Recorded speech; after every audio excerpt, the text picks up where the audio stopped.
Hi, it's Kevin, and this is my slide on Allison and Betty Saar. I'm going to go ahead and talk about the two artists. So, who are Allison and Betty Saar? Betty Saar is the mother of Allison Saar, actually. So, Allison's her daughter, and they're both working artists. They're both professional contemporary artists that actually deal. They both work in printmaking, and Allison even works a bit in screen printing. Um, Betty Saar was born in America in 1926, and her daughter Allison was born in 1956, 30 years later. Um, Allison learned and sort of grew up into the professional art world from Betty's professional work as she was growing up, which is a large part of what inspired her to get into art and specifically what inspired her to get in the types of art she creates. She does a lot of printmaking, similar to Betty Saar.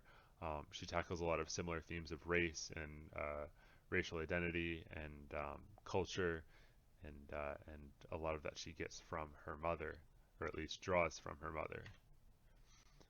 So let's talk specifically about Allison Saar, and then we'll talk about Betty Saar. Um, Allison makes work primarily focused on African American culture and history. She works really intensively on studying and understanding the themes and the references she makes within her work.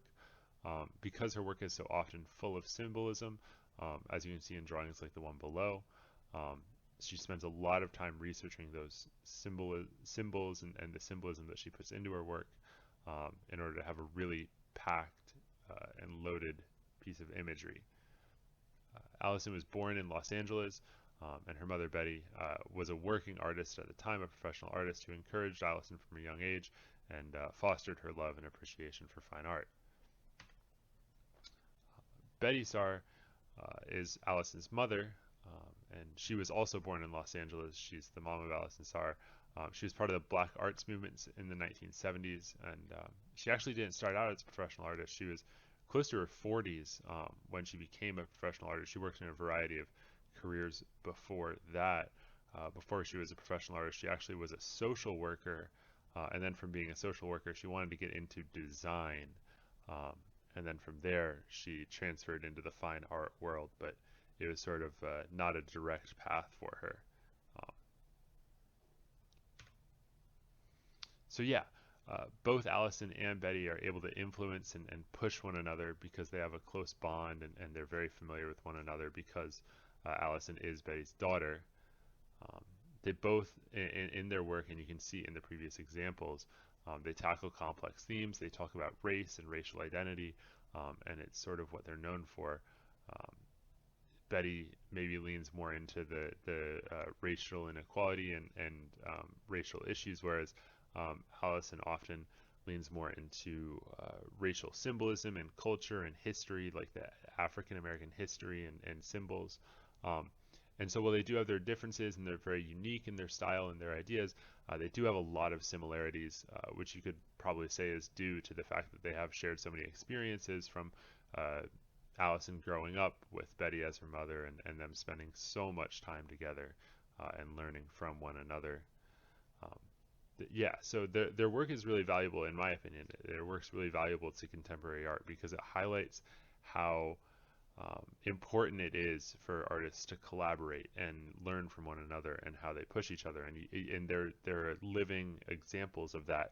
They interview together and they've become more and more famous from one another, pushing each other and pushing each other's work.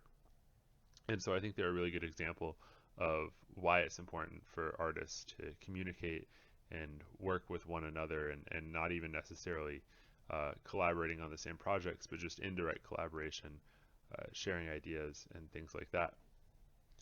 Which leads me into my questions. Um, First of which is, do you think it's important to have other artists that you can communicate with and talk to about your work, even if you're not directly collaborating? And if so, why? And then secondly, what do you think about Allison and Betty's complex themes and references based off the examples that are provided? What do you think about the fact that their imagery is so loaded and full of symbolism? And that's my presentation. Thank you for watching.